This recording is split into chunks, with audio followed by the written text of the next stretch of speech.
Welcome back to Lamb's Cryptoverse. This is part 2 of our focus on whether a network, a blockchain, is centralized or decentralized. I discussed to you earlier the Nakamoto Coefficient, which was created by the former Coinbase CTO Balaji Srinivasan, who combined two socioeconomic formulas, if you will. One's called the Gini coefficient, the other one's called the Lorenz curve. And basically he named it after Satoshi because he was trying to credit him for his Byzantine fault tolerance design in the Bitcoin blockchain. But today what I want to talk to you is what happens when you look at your favorite your favorite project and it looks perfect, or you think it's perfect. Then it does a series of these things. So I'm going to read you a laundry list of what your favorite blockchain might do. And if it does that, it ain't that good. It ain't that decentralized. So here we go. Number 1, it has an ability to freeze accounts. This is what Silvio Micali said in an interview for Algorand.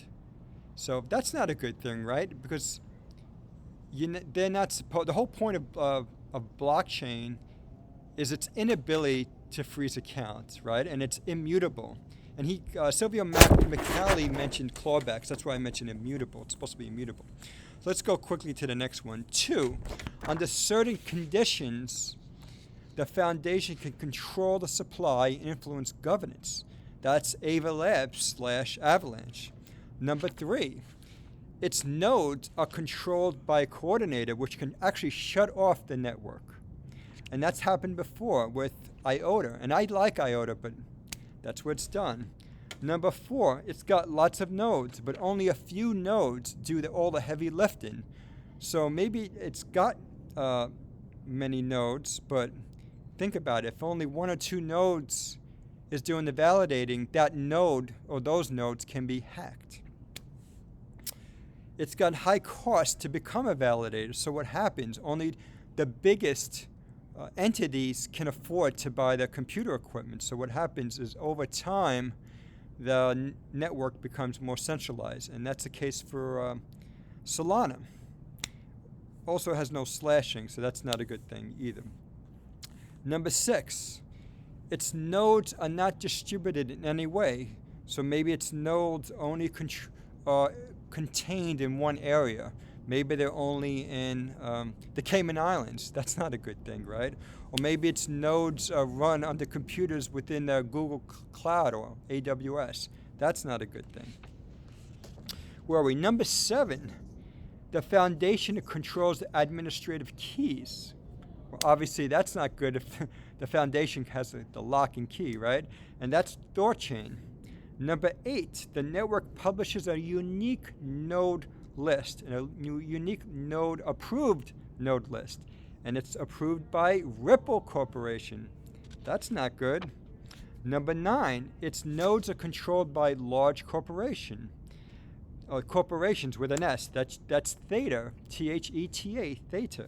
Number 10, it has a closed off permissioned validating system. That's VeChain. Number 11, it uses sharding, which is great. I love sharding. But sharding sometimes, as you know, has many subnets. And sometimes when these subnets are created, only 1 or 2 are used. And that's not good, because then you get this clustering. And maybe you only have validators in certain shards, or maybe some other shards have very few transactions or validators on them too. So you have multiple issues when you have sharding. So if you're going to do sharding, you want to make sure you have a lot of validators and you have a lot of business, a lot of transactions on those shards. Number 12, you have large whales, and large whales can influence the whole system, everything, governance, they can control the tokens, so that's not good. You don't want whales. And lastly, I feel like I'm doing the Dave Letterman's old top 10 list. And last, number 13, and I alluded to this earlier, its servers are operated by a centralized cloud company, but it also uses a centralized cloud company for storage. And that's the case, again, for Solana. I think Solana is great, even though it's been hacked, but it does rely on Google Bigtable for storage. That's not a good thing. So just be careful. Here's a list, long list. Be careful when you're looking at your favorite project. If your favorite project says it has over 100 nodes, which is pretty good, and even 1,000, that's all fine and dandy. But if they say that and you see other characteristics that are not aligning with what they're saying about being a decentralized chain, it's not good. So just be careful out there, folks. And thank you again for listening to Lem's Cryptoverse. Don't forget to like us and subscribe to us. Have a good night.